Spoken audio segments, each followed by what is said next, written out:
Queridos, nós estamos trabalhando nesse mês festivo, mês de aniversário da igreja,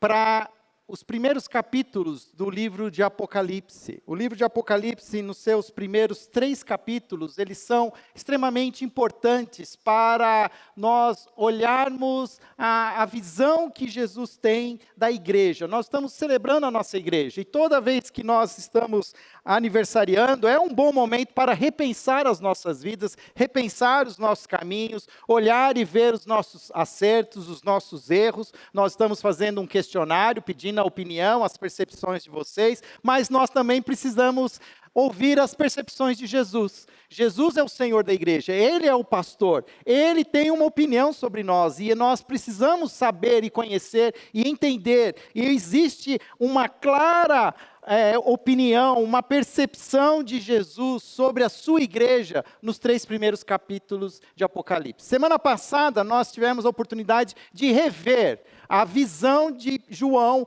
encontrando agora-se novamente com o seu mestre, Jesus. Não mais aquele Galileu, servo sofredor, machucado pela cruz. Agora, Jesus é um ser glorioso, é um ser celestial, é um ser poderoso, onisciente, e tem em suas mãos, o que o texto diz, 7 estrelas, 7 candelabros, que significa que Ele tem nas suas mãos a própria igreja. As estrelas e os candelabros são símbolo da igreja. A igreja não é luz, mas a igreja, ela reflete a luz de Jesus. Jesus disse isso para os seus discípulos: vocês são a luz do mundo, não escondam a luz de vocês debaixo da cama, ou debaixo do balde, mas exponham ela para que todos vejam. E esse mesmo Cristo, agora, de maneira simbólica, Ele mostra: olha, o que sustenta a igreja são as minhas mãos, e eu caminho no meio dessa igreja. E são 7 igrejas. Por que 7 igrejas? Só existiam 7 igrejas importantes? Não. O número 7 também é um número simbólico. Ele representa aquilo que é completo. É o próprio número de Deus. E quando nós falamos de 7 igrejas, nós estamos falando da igreja de Cristo por completo. Ou seja, quando Jesus direciona 7 cartas a 7 igrejas, Ele está querendo dar uma mensagem para toda a sua igreja. Toda a sua igreja, não necessariamente visível, mas para a sua igreja universal. A igreja a qual nós fazemos parte hoje. Então nós precisamos conhecer essa carta, o que Jesus pensa da igreja. E cada uma dessas cartas tem uma característica. Aparece algo de destaque, ou algo que lhe falta à igreja, ou algo que é elogiado à igreja, e que juntos formam 7 marcas que a igreja precisa ter, 7 características de uma igreja saudável, 7 atributos de uma igreja viva e contagiante, que todas as igrejas precisam ter. Não existe igreja ruim, igreja boa, igreja mais ou menos. Existem igrejas mais ou menos puras. Quanto mais puras elas são, quanto mais elas refletirem essas 7 características. Poxa, mas tem tanta igreja que eu creio que não está adequada ao propósito do Evangelho. Então, mas são igrejas amadas mesmo assim. O Senhor não... Tem igreja que nós vamos ver que não tem nenhum elogio. Só existem palavras de advertência. Mas o que significa isso? Que mesmo igrejas menos puras, elas continuam sendo amadas. Elas precisam de confrontação. Mas elas ainda são a igreja de Cristo. E nós precisamos entender que existe esse amor, essa paixão de Jesus pela sua igreja. Nós deixamos a igreja, mas Jesus não deixa a igreja. Nós nos decepcionamos com a igreja, mas Jesus continua amando a sua igreja. Nós não somos fiéis à igreja, mas Jesus é fiel à igreja. O que tem de revelação dos últimos tempos está ligado à igreja. A igreja é a noiva de Cristo. E como noiva de Cristo, nós precisamos entender que existe um compromisso de aliança de Jesus com essa igreja. E que nós precisamos também nos comprometer com a igreja de Cristo, comprometermos nessa aliança. O Senhor vai voltar para resgatar a sua igreja. Nós vivemos momentos hoje, tempos muito individualistas. Tudo é para a gente. Antigamente, o Itaú era um banco feito para você. Agora o Itaú já está diferente, você já viu o slogan? É um banco feito por você. Está cada vez mais individualista, está cada vez mais personalista. E nós estamos trazendo essa personalificação, esse individualismo para dentro da igreja. E a igreja não é eu e você, a igreja é nós, somos nós. E Jesus tem uma mensagem para nós, como igreja. E nós vamos ver hoje a primeira carta que é escrita a uma igreja na cidade de Éfeso. Eu tenho baseado essas mensagens num livro que acabou de ser editado pela editora Ultimato. É um livro antigo, mas eu acho que em português é a primeira vez que ele foi traduzido. O que Cristo pensa da igreja? O autor é John Stott. John Stott, para mim, é imbatível. Todo livro que eu acho de John Stott, eu compro. E esse livro que ele escreveu na década de 60, ele foi traduzido agora em português. Então, ele é um livro que vale a pena você ter, para você entender o que Cristo pensa da igreja. E muito do que eu falo aqui está baseado na estrutura de pensamento do John Stott. Eu vou precisar de mais uma garrafinha de água, se alguém puder pegar para mim. Abra sua Bíblia no livro de Apocalipse, capítulo 2. A mensagem à igreja em Éfeso, Apocalipse capítulo 2.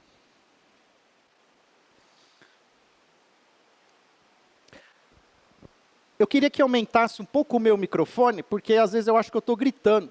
E eu, ouvindo eu falar, eu acalmo a minha voz também. Isso, aí melhor.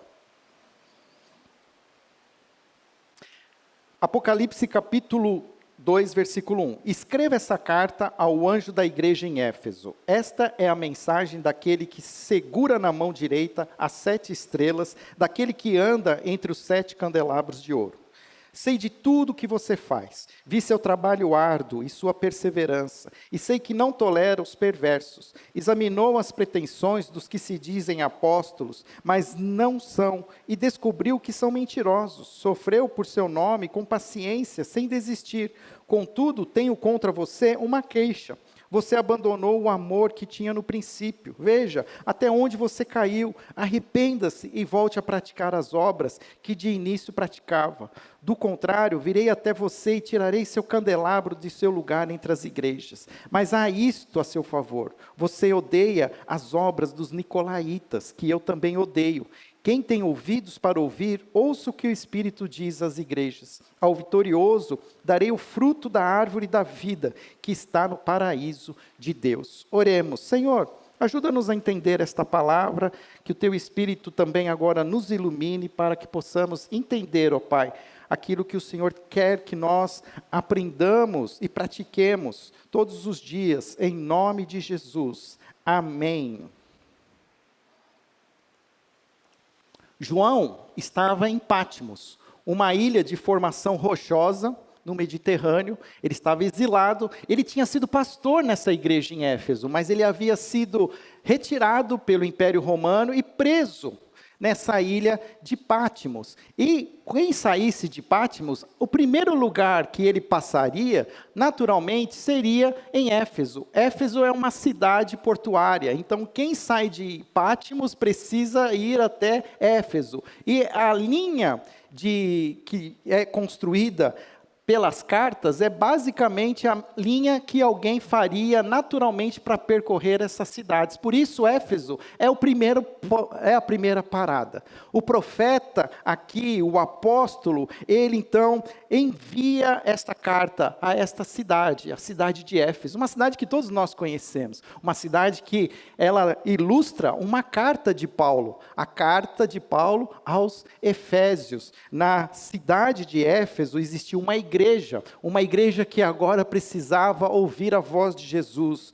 E que cidade era essa, a cidade de Éfeso? Isso é importante, porque muito daquilo que está acontecendo na igreja tem a ver com a cidade. Não tem como vivermos como igreja sem nós nos nós não sermos influenciados pela nossa cidade. Nós que carregamos Campinas no nosso nome, precisamos também aprender a ler a nossa cidade, a entender as necessidades dessa cidade, a entender os perigos dessa cidade, a entender as oportunidades que nós temos nessa cidade. O mesmo Cristo que caminha na igreja é o Cristo que caminha na cidade, e Ele tem algo para a cidade, mas a cidade, ela só vai ouvir se a igreja se mover. E a igreja em Éfeso era uma igreja que precisava agora ser confrontada. Éfeso, talvez, é a cidade mais importante naquele momento. Ela era considerada a capital da província romana na Ásia. Onde está Éfeso hoje é um território da atual Turquia. Então, aquelas pessoas que vão fazer aqueles passeios, né, de balão na Capadócia, têm a oportunidade de fazer também uma viagem a estas igrejas do Apocalipse, e conhecer ali, infelizmente, as ruínas de Éfeso. Éfeso não é mais hoje uma cidade viva, mas no tempo de Cristo, ali do apóstolo, era uma cidade pungente, uma cidade grande, era uma cidade de mais de 300 mil habitantes. Para a época, isso era uma metrópole, era algo como uma cidade de milhões de pessoas nos nossos dias, era o maior centro comercial da região, era uma cidade portuária.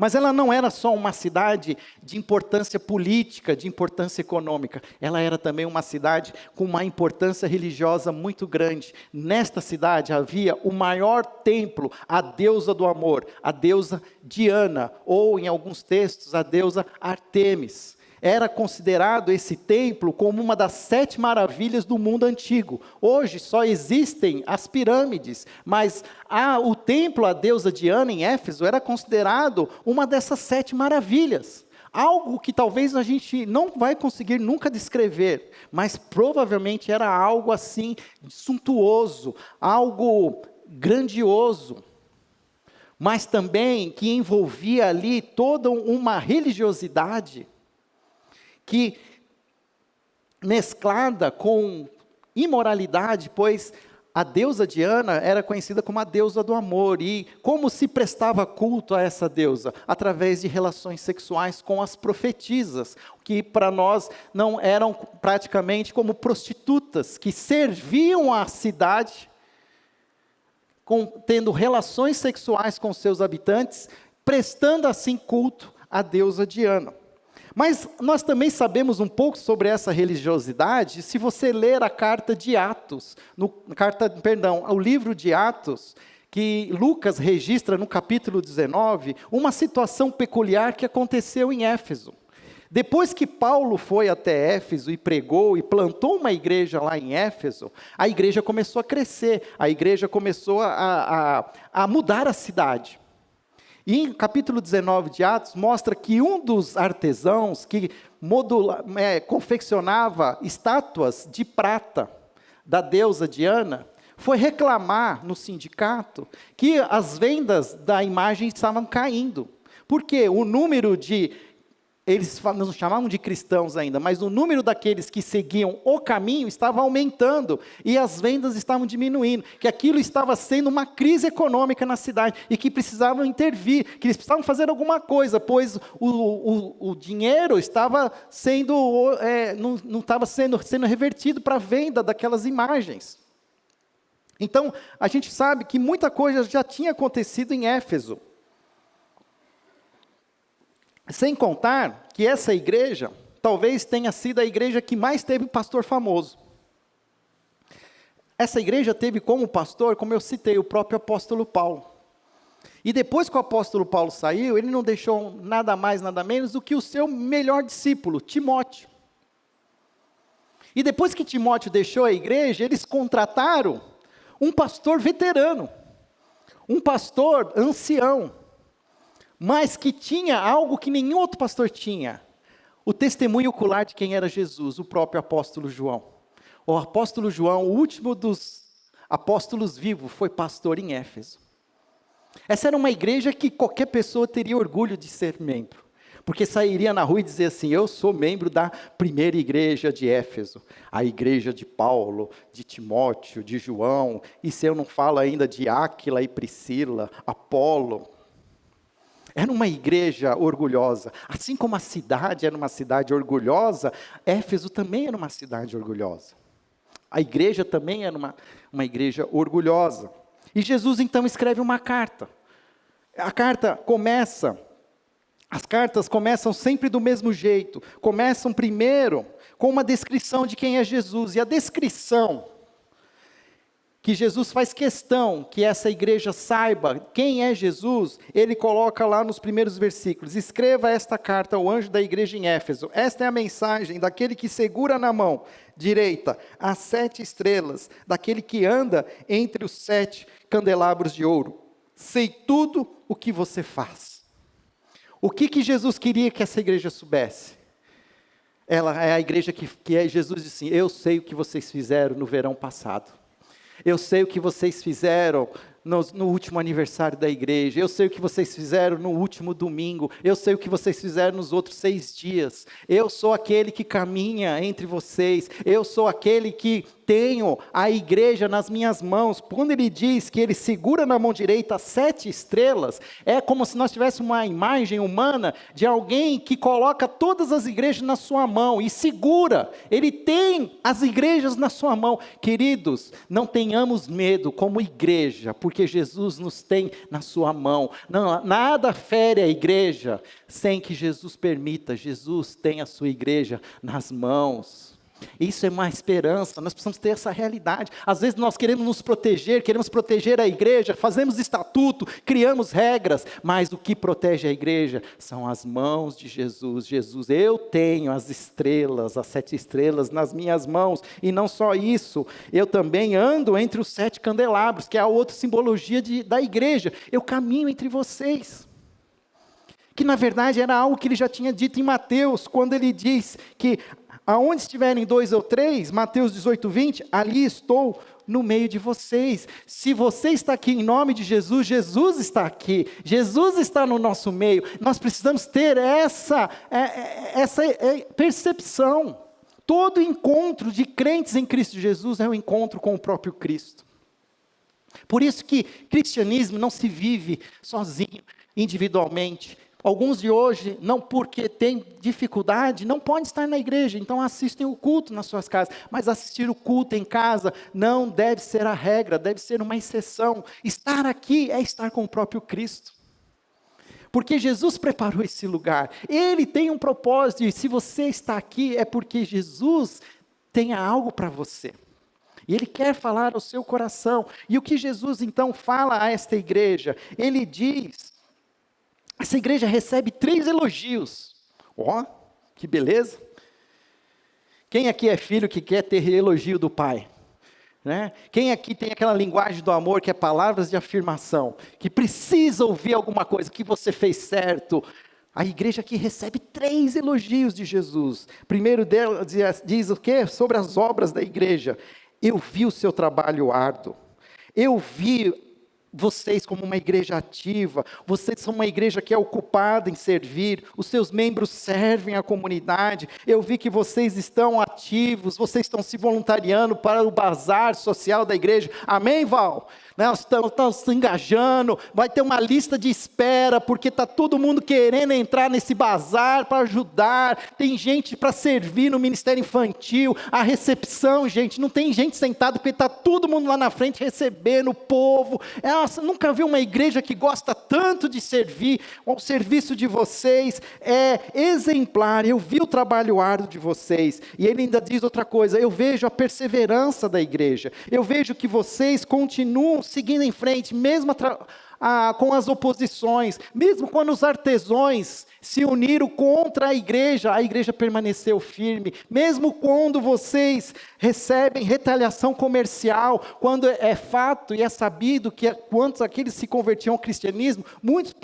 perdiam oportunidades de negócio, muitos perdiam a oportunidade de fazer transações comerciais, havia boicote comercial, havia retaliação por parte dos não cristãos, e Jesus eu vejo que vocês estão perseverando, vocês estão firmes, alguns até sofreram violência física, mas a igreja continua perseverando.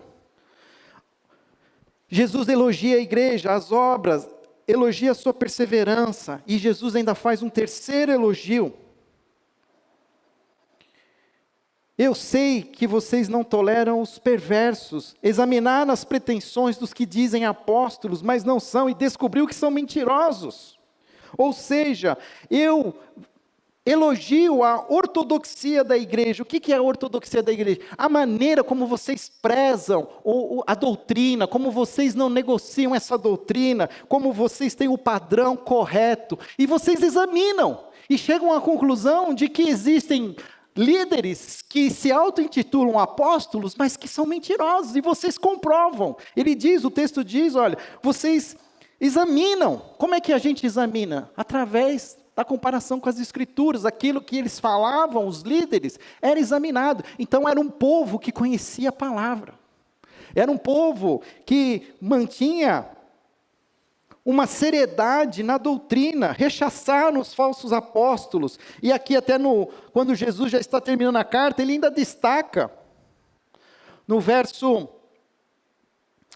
6, mas há isto a seu favor, você odeia as obras dos nicolaítas, como eu odeio. Quem eram esses nicolaítas? Nicolaítas eram uma seita, não se sabe muito exatamente se ele tem a ver com uma pessoa lá descrita no Novo Testamento, Nicolau, que foi um dos escolhidos pela igreja para servir às mesas. Mas que desta corrente de pensamento surgiu uma atitude que tinha menos resistência com a imoralidade. Tolerava a imoralidade. Era assim, mas tudo bem, se as coisas não estão caminhando bem, aonde abundou o pecado, superabundou a graça. Então, vamos pecar, porque daí a gente experimenta mais a graça. Sabe, olha, parece um dos nossos dias de hoje. É essa coisa dos nicolaítas. E aí ele fala, olha, até mesmo essa parte que os nicolaítas passam aí, essa teologia mais inclusiva, nem isso vocês toleravam. E é interessante porque o autor desse livro, o John Stott, ele diz que Satanás, ele tem 3 grandes armas contra a igreja. A primeira arma é a perseguição. Ele promove uma perseguição à igreja para que a igreja seja destruída, para que a igreja seja ferida. Se a perseguição não funciona, então ele usa uma outra arma, que é a imoralidade sexual. Ele faz com que a igreja seja manchada pela imoralidade, a imoralidade dos seus líderes, a imoralidade dos seus membros. É verdade ou mentira? Quem aqui não conhece igrejas que racharam por causa da imoralidade dos seus líderes, por causa de algum exemplo, mau exemplo na área sexual? Outra coisa que destraga a igreja, que é uma arma do inimigo. Se não consegue na perseguição e na imoralidade, o Satanás entra com o engano. O que é o engano? É criar discussãozinha besta na igreja, para todo mundo ficar discutindo um com o outro, e não olhar para Jesus. Aí fica um brigado com o outro. Olha, isso não acontece nos nossos dias hoje. Isso, né? A gente está bem livre dessa ação satânica. Gente, cuidado. O leão está ao redor, procurando a quem possa devorar. Se ele não consegue com engano, distração, imoralidade, ele persegue. Ele abre as portas do inferno para trazer perseguição para a igreja. E é interessante que Éfeso, Jesus elogia praticamente as 3 coisas. Olha, vocês estão bem. Vocês foram perseguidos e perseveraram. Com os nicolaítas, com toda a imoralidade que eles pregam, vocês não entraram na deles. E vocês têm uma doutrina preservada. Vocês não ficam discutindo bobagem que esses falsos apóstolos dizem para vocês. Vocês estão de parabéns. Parabéns até o verso 3. A partir do verso 4, contudo, entretanto, todavia, porém, mas, tenho contra você uma queixa. Parece um feedback, né, de empresa, né? Você fala tudo que é positivo e depois você fala aquilo que não está funcionando. E é exatamente isso que Jesus faz. Você abandonou o amor que tinha no princípio. A minha versão é a NVT, mas muitos de nós conhecemos como você deixou o primeiro amor. Veja até onde você caiu, arrependa-se e volte a praticar as obras que de início praticava. Qual é a queixa de Jesus? Você abandonou o seu primeiro amor. A devoção que essa igreja tinha a Jesus, no início, ela se esfriou. Jesus é o noivo da igreja. Jesus é um Deus apaixonado pela igreja. Mas o que ele está falando para a igreja de Éfeso? Essa igreja não é mais apaixonada por mim. Essa é uma igreja que sabe servir em meu nome. Essa é uma igreja que sabe ensinar em meu nome. Essa é uma igreja que desconstrói falsas doutrinas em meu nome. Mas essa igreja não é apaixonada por mim. Termina o domingo, chega segunda-feira, já me esqueceram. Só vão lembrar de novo de mim quando chega na agenda lá que precisa estar no bazar. Só lembra de mim quando o Fábio manda lá a arte do culto que o Vitor Quevedo vai vir. Porque se o Vitor Quevedo não viesse, vocês não vinham. Vocês gostam mais do Vitor do que de mim. Eu estou todo dia na igreja. Mas vocês não me amam. Eu não sinto que eu sou apaixonado. Pensa bem, gente. Lembra, quem aqui já teve essa experiência de estar apaixonado? Quando você está apaixonado, a pessoa pela qual você está apaixonado, ela não sai da sua cabeça. Tem gente que não come, tem gente que não dorme, pensa na pessoa o tempo todo. Quem aqui viveu os tempos sem celular, sem WhatsApp? Quem namorou como eu namorei na época das cartas? Escrevendo carta, aí ficava na angústia da carta chegar, e da carta ser respondida. Agora tudo é muito imediato, agora é tudo, mas sabe, aquela coisa da paixão, de você ter aquele encontro com a pessoa apaixonada, e depois você tem que se despedir, e não se despede, último beijo, agora tá bom, vai, agora o último, aí você está indo embora, não, o último. Aí está indo embora, tchau, tchau, né? Não sei o quê, né? Te amo, o portão está fechando, te amo. Isso é paixão. A paixão é uma coisa meio brega. Mas Jesus tem saudade dessa breguice nossa. Porque agora a gente é muito certinho, a gente tem hora para tudo. Tem a hora de louvar, tem a hora de cantar, tem a hora de sentar, tem a hora de levantar, tem a hora de ir embora. E Jesus está apaixonado, Ele quer, sabe, minha mãe, ela conta que quando eu fui para a escola pela primeira vez, eu tinha 3 anos, e ela fala até hoje que eu não dei tchau para ela quando eu fui. Ela precisa trabalhar isso no coração dela. Mas da mesma maneira, é como se Jesus ficasse aqui, ó, esperando você falar tchau para Ele, ó. Não, almoço. Pastor, já são 20 para meio-dia, você ainda está falando aqui da metade do... Quem é apaixonado, não importa com o tempo. Quem é apaixonado, que os outros que esperem. Eu estou com quem eu amo. Eu quero passar o maior tempo que eu posso com a pessoa que eu amo. Gente, eu li essa passagem essa semana, e eu percebi o quanto eu estou desapaixonado por Jesus.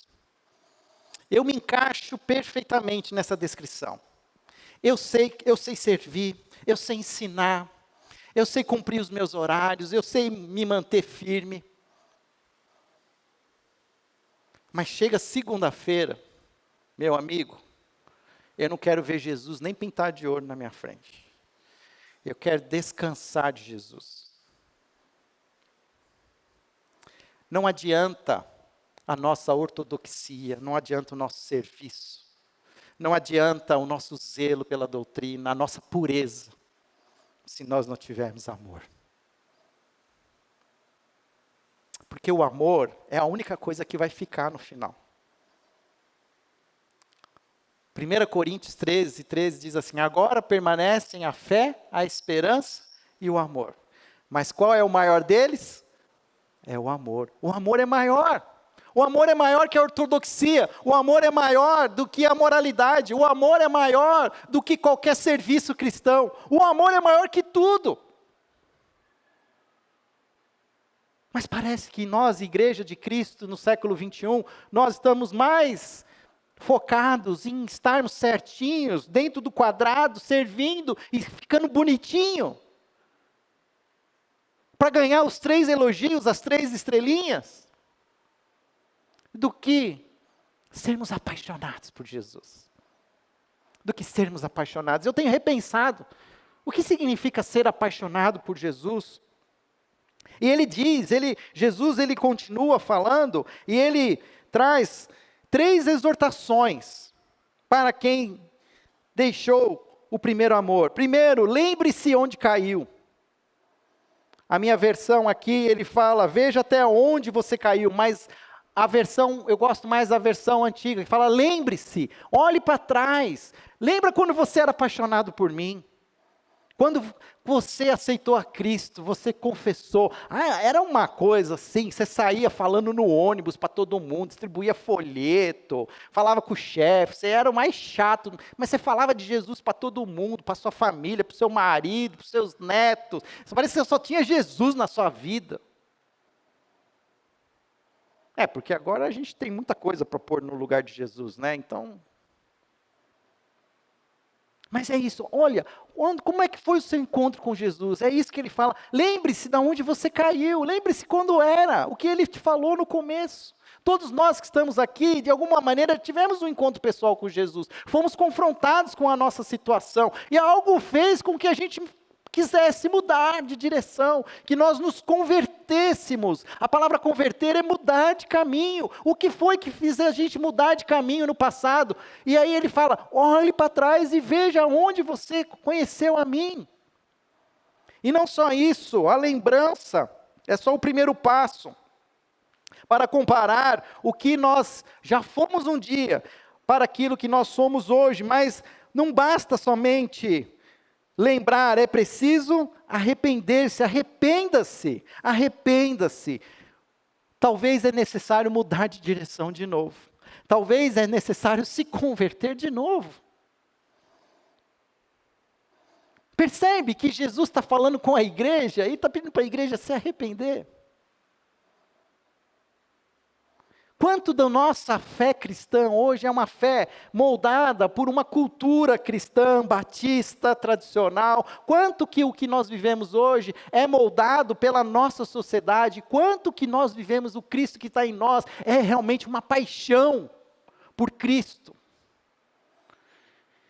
Que faz com que isso seja, sim, a coisa mais importante, essencial da nossa vida, que a gente dorme pensando em Jesus, acorda pensando em Jesus. E não vê a hora de encontrar com Jesus de novo. Arrependa-se, muda de direção, e isso exige ação. Percebe que Jesus, ele só diz o que nós temos que fazer. Ele não faz por nós, porque ele já fez, gente. Ele já morreu na cruz por nós. O que Jesus tinha para fazer, as iniciativas de Cristo já foram feitas. Romanos 12:1 diz, portanto, pelas misericórdias do Senhor, apresentei os vossos corpos, as misericórdias já foram entregues.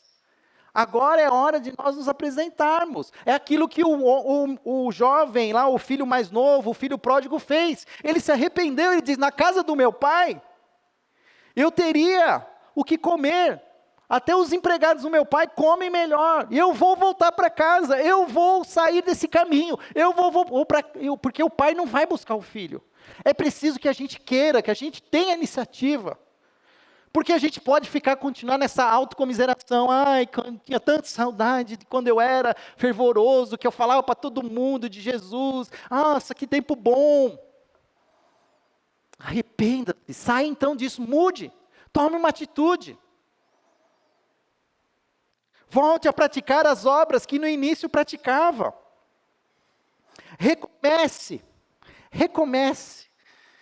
Nem que você tenha que voltar para o começo.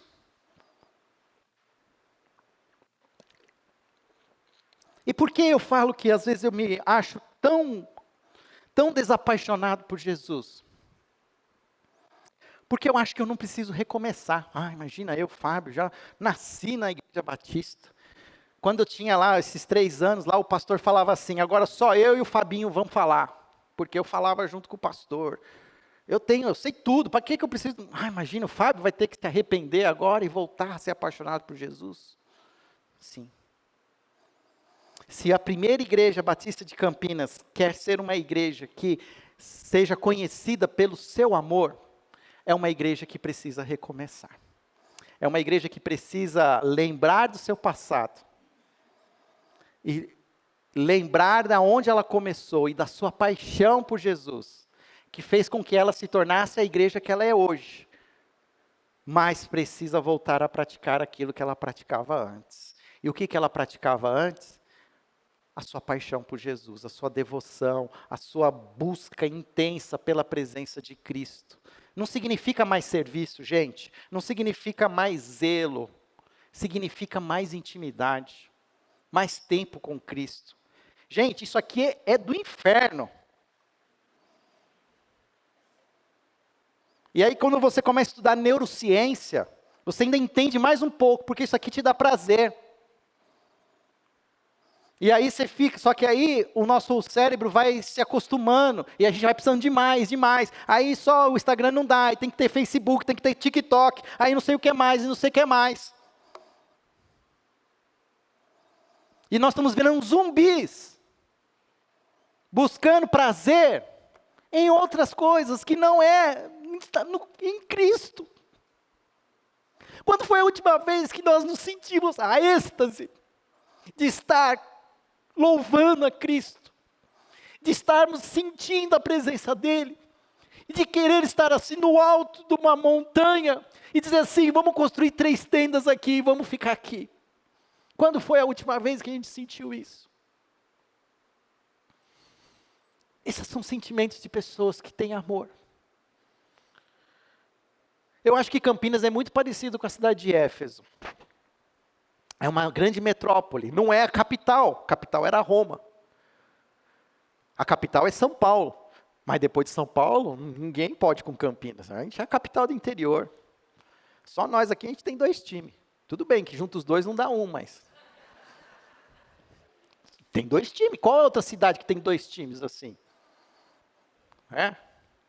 São Paulo não conta. O que mais que a gente tem aqui? A gente não tem porto, mas a gente tem um dos maiores aeroportos do Brasil, né? Quem anda lá em Viracopos, agora desce Viracopos, a mala chega antes de você, porque até você chegar onde a mala foi entregue, é uma caminhada. Por que precisa ter um aeroporto tão grande assim, né?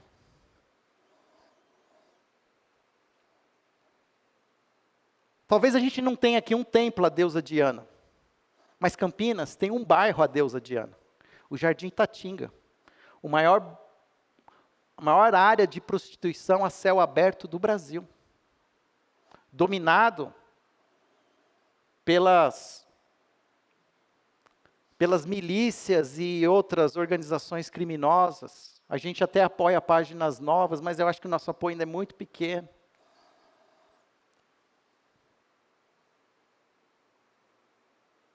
E nós precisamos repartir o nosso amor. E como é que a gente vai repartir esse amor com a cidade? Como é que nós vamos mostrar para essa cidade que eles precisam amar mais que o Guarani e a Ponte Preta, mais que o Jardim Itatinga e o sexo, mais do que a pujança dessa cidade, o seu domínio tecnológico, as suas áreas verdes? Como é que a gente vai falar para essa cidade ser mais apaixonada por Jesus se nós mesmos não somos apaixonados por Jesus?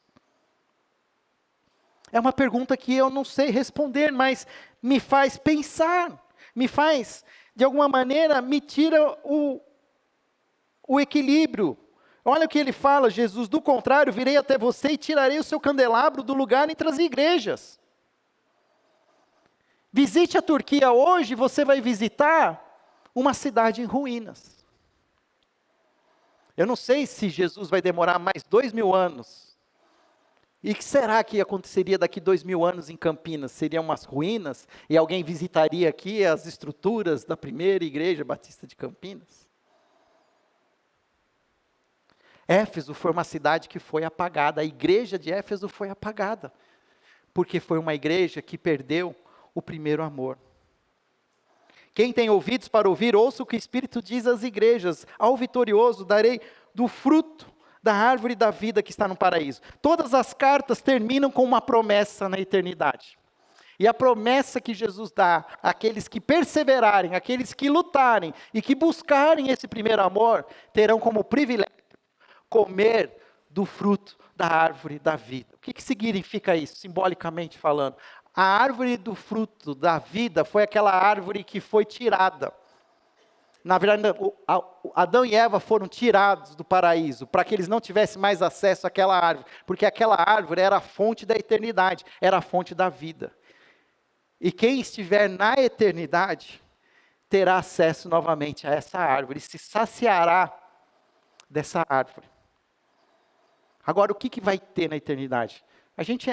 A nossa mente é muito medíocre. A gente fica falando que na eternidade vai ter Coca-Cola, vai ter sorvete. Não, a gente não tem esses papos teológicos? Não, tenho certeza que no céu vai ter Pizza Hut, tenho certeza. Para, gente. Sabe o que vai ter na eternidade? A árvore da vida. E sabe o que tem nessa árvore da vida? O fruto do amor. Porque Deus é amor.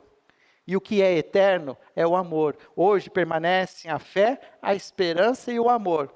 Mas de todos, o amor é maior. Quando nós vivemos a eternidade, não precisa mais fé, porque os nossos olhos verão. Não precisamos mais ter a certeza das coisas que não vemos, a convicção das coisas que acontecem e nós não conseguimos enxergar. Nós já vamos estar presentes, vendo tudo. A fé passou, a esperança também passou. O que continua? O amor.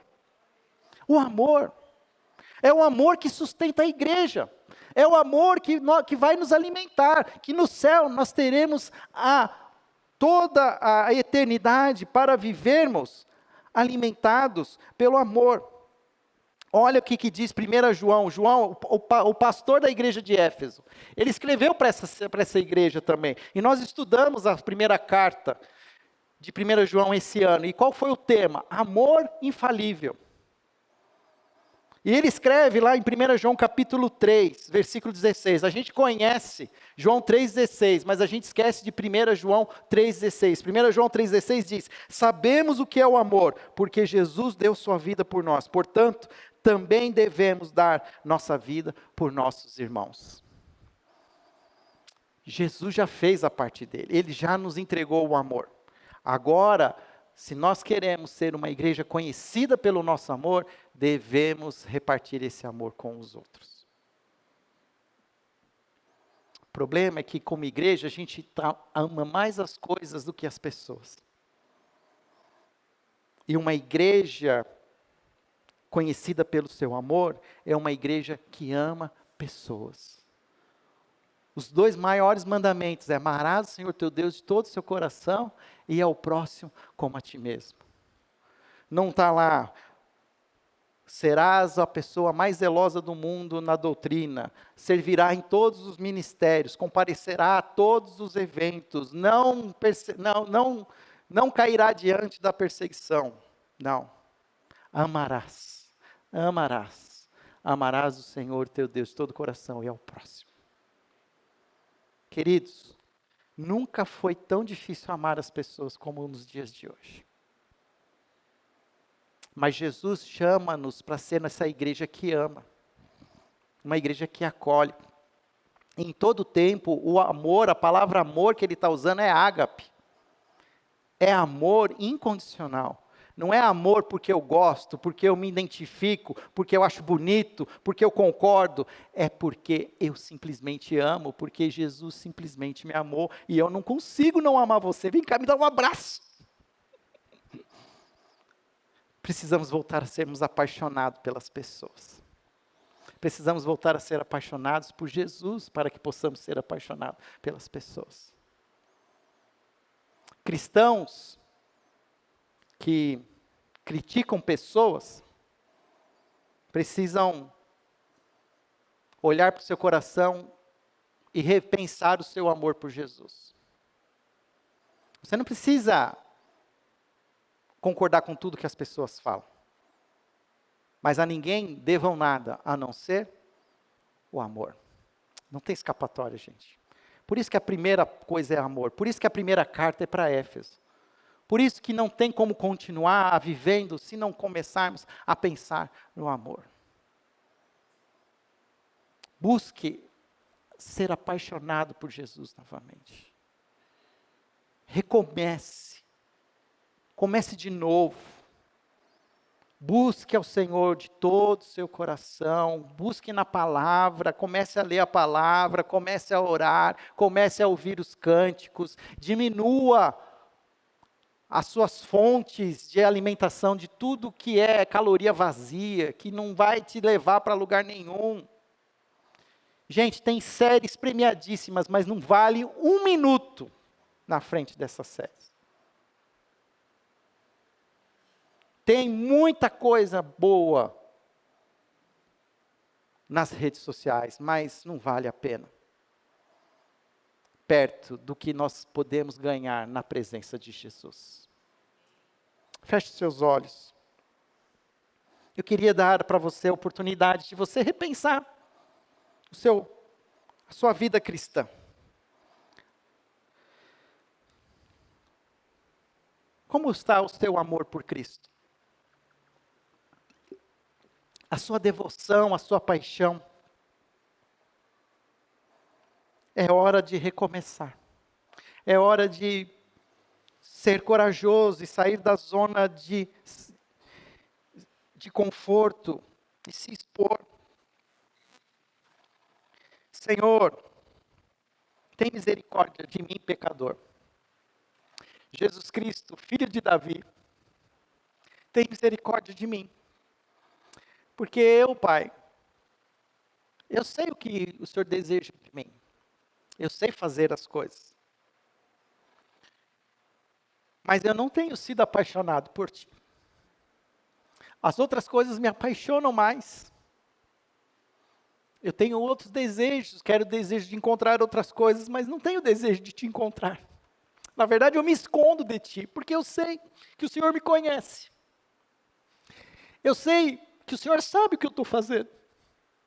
E eu me finjo que eu estou escondido, quando o Senhor já declarou que o Senhor me conhece. O Senhor caminha comigo.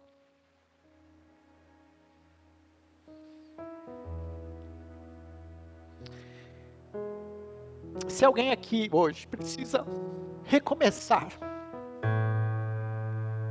não tenha vergonha.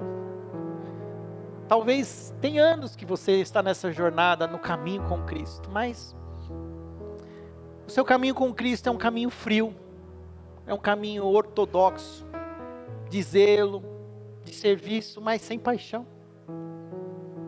E você quer voltar a ser apaixonado por Jesus? Eu quero. Eu vou pedir para você vir aqui na frente. Não porque você vai, de alguma maneira, se mostrar para outras pessoas, mas você vai sair da sua zona de conforto, dizer assim, você vai mostrar que você está insatisfeito com a sua vida cristã. E eu quero dizer para você que eu já estou aqui na frente, porque eu estou insatisfeito com a minha vida cristã. Se você quer mudar, vem aqui, vamos orar juntos. Vamos clamar a fonte do amor que não para que Ele nos renove os nossos corações, para que a gente se torne de novo crentes apaixonados por Jesus. Que Jesus não saia dos nossos corações, das nossas mentes, que nós não tenhamos nada que nos tire mais a atenção do que a nossa paixão por Jesus.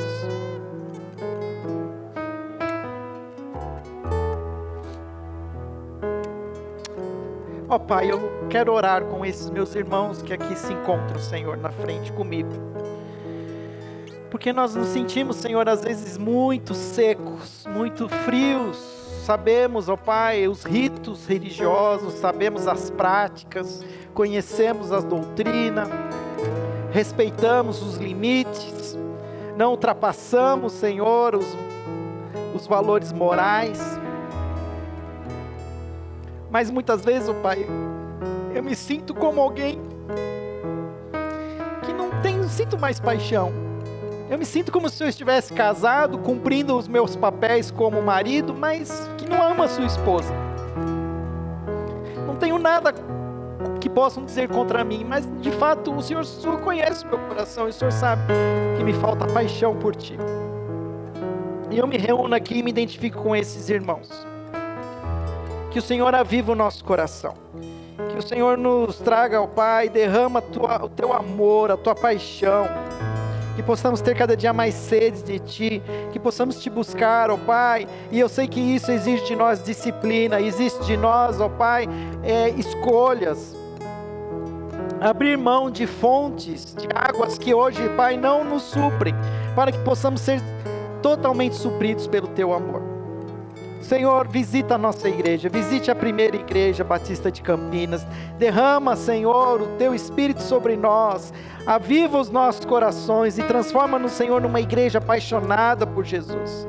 Uma igreja, Senhor, que serve porque é apaixonada por Jesus. Uma igreja, Senhor, que se mantém íntegra porque é apaixonada por Jesus. Uma igreja que permanece em pé, Pai, mesmo com a perseguição, porque ela é apaixonada por Jesus.